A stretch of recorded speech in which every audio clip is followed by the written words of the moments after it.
दोस्तों आज सबसे पहले कमेंट बॉक्स में जाकर हर हर महादेव लिख दीजिए, क्योंकि युद्ध छिड़ चुका है। जी हाँ, आपने सही सुना, युद्ध छिड़ चुका है। भारत पर यह दूसरा हमला है जो चीन ने किया है। आपको शायद लगा कि चीन पिट पिटाकर लद्दाख से चला गया, लेकिन नहीं, उसने फिर पलटवार किया है। अब की बार उसने कहां कहां और कैसे कैसे हमला किया है, यह सब मैं आपको बताऊंगा। मगर तुरंत आज इस वीडियो को ज़्यादा से ज़्यादा शेयर कर दीजिए, क्योंकि आज देश को इस बारे में पता होना ही चाहिए, जिसे जानबूझकर आम जनता से छुपाया जा रहा है।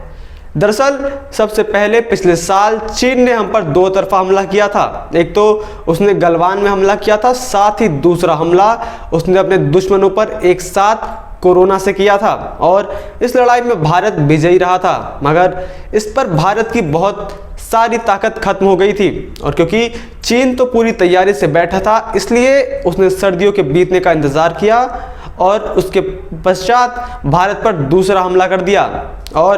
और आज भारत में कोरोना की दूसरी लहर के साथ भारत के वेस्टर्न कमांड में भी घात लगा ली है, और भारत पर फिर से दो तरफा हमला कर रहा है। आधे लोग तो इस बात पर विश्वास ही नहीं करेंगे कि चीन पूरी रणनीति से भारत पर प्रहार कर रहा है, उल्टा भारत सरकार को ही कोसने लगेंगे।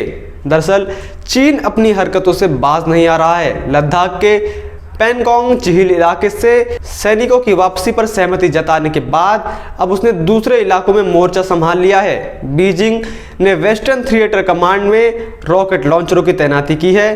भारतीय सीमा से लगे 17,000 फुट ऊंचे इस क्षेत्र में चीन द्वारा उठाया गया यह कदम आने वाले समय में दोनों देशों के बीच टकराव की वजह बन सकता है।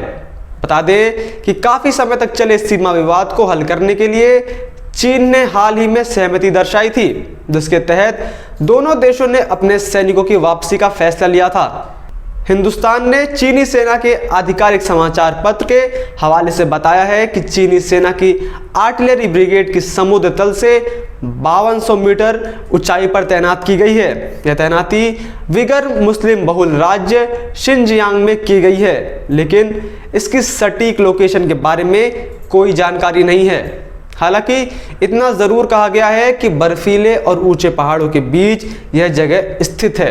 रिपोर्ट में कहा गया है कि नए रॉकेट लॉन्चर्स चीन के सघन अभ्यास का हिस्सा हैं।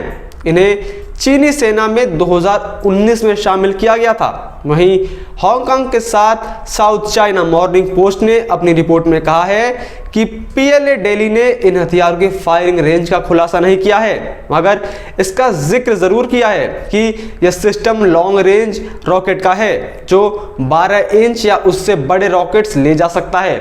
इससे 100 किलोमीटर तक के टारगेट को निशाना बनाया जा सकता है। पीएलए की आर्टिलरी कॉर्प्स में इंस्ट्रक्टर रहे सोंग जोंगपिंग के हवाले से कहा गया है कि लॉन्ग रेंज मिसाइल के जरिए भारत को टारगेट किया जा सकता है। इस रिपोर्ट से यह संकेत मिलता है कि सर्दियां खत्म होते ही चीन ने इलाके में अपनी सेना और हथियारों की तैनातों में इजाफा कर दिया था। गौर मतलब है कि भारत ने फरवरी में पैंगोंग लेक से चीनी सेना के पीछे हटने पर मजबूर कर दिया था। इसके अलावा गोगरा, हॉट स्प्रिंग्स और देपसांग प्लेस को लेकर भी बातचीत चल रही है, लेकिन पीएलए ने कहा यहां से हटने का अब कोई संकेत नहीं दिया है। 9 अप्रैल को इन इलाकों में सैन्य तनाव को समाप्त करने को लेकर दोनों देशों के बीच वार्ता हुई थी, मगर कोई सहमति नहीं बन पाई। दोनों देशों के बीच अब तक 11 दौर की बातचीत हो चुकी है, फिर भी इस विवाद का कोई हल होता हुआ नहीं दिख रहा है। इस बीच ताजा बातचीत में चीनी ड्रैगन ने लद्दाख के हॉट स्प्रिंग और गोगारा इलाके से अपनी सेना को पीछे हटाने से इनकार कर दिया है। यही नहीं, चीन ने भारत को यह भी कहा है कि भारत को जो मिला है पैंगोंग इलाकों में पीछे हटना, उसमें उसे खुश रहना चाहिए। यानी चीन ने पीछे हटना तो स्वीकार कर लिया है, मगर ये उसकी पुरानी रणनीति का हिस्सा है। पहले वो 10 कदम आगे बढ़कर कब्जा करता है और फिर 2 कदम पीछे हट जाता है, फिर भी दुश्मन देश की 8 कदम जमीन खा ही जाता है। मगर पिछली बार मोदी जी ने चीन को एलएसी के पार भेजकर उसे किलसा दिया है। इंडियन एक्सप्रेस की रिपोर्ट के मुताबिक 9 अप्रैल को हुई कोर कमांडर स्तर की ताज़ा बातचीत में चीन ने हॉट स्प्रिंग, देपसांग मैदान और गोगारा पोस्ट से अपने सैनिकों को हटाने से इनकार कर दिया है। इससे पहले फरवरी महीने में भारत और चीन की सेनाएं पैंगोंग झील और कैलाश रेंज से पीछे हट गई थी और अन्य विवादित स्थलों को लेकर बातचीत करने पर सहमति बनी थी।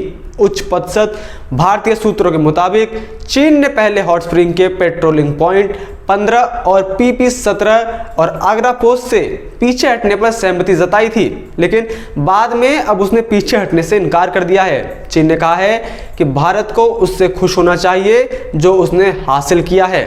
उन्होंने बताया कि पेट्रोलिंग पॉइंट 15 और PP-17A पर चीनी सेना की ओर से प्लाटून स्तर की सैन्य तैनाती की गई है, जो पहले कंपनी के स्तर की थी। भारतीय सेना के प्लाटून में 30 से 32 जवान होते हैं, वहीं सेना की एक कंपनी में 100 से 120 जवान होते हैं।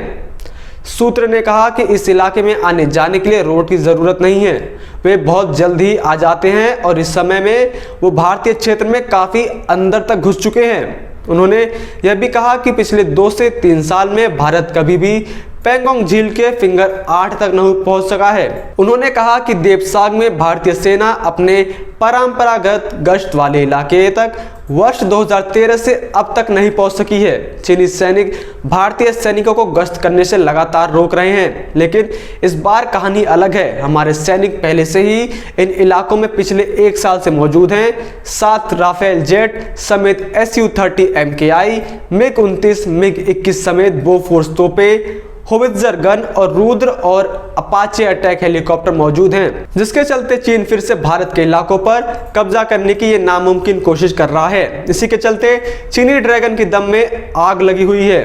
दरअसल भारत और चीन के बीच वास्तविक नियंत्रण रेखा पर विवाद पिछले साल मई में शुरू हुआ था, जब चीन ने लद्दाख के अक्साई चीन की गलवान घाटी में भारत की ओर से सड़क निर्माण को लेकर आपत्ति जताई थी। 5 मई को भारतीय सेना और चीनी सैनिकों के बीच हिंसक झड़प होने के बाद सैन्य गतिरोध पैदा हो गया था। इसके बाद 15 जून को लद्दाख के गलवान घाटी में भी भारत और चीनी सैनिकों के बीच झड़प हुई थी, जिसमें 20 भारतीय जवान शहीद हो गए थे। सूत्रों ने बताया कि देपसांग के मुद्दे को सैन्य कमांडर स्तर की वार्ता में बाद में शामिल किया गया।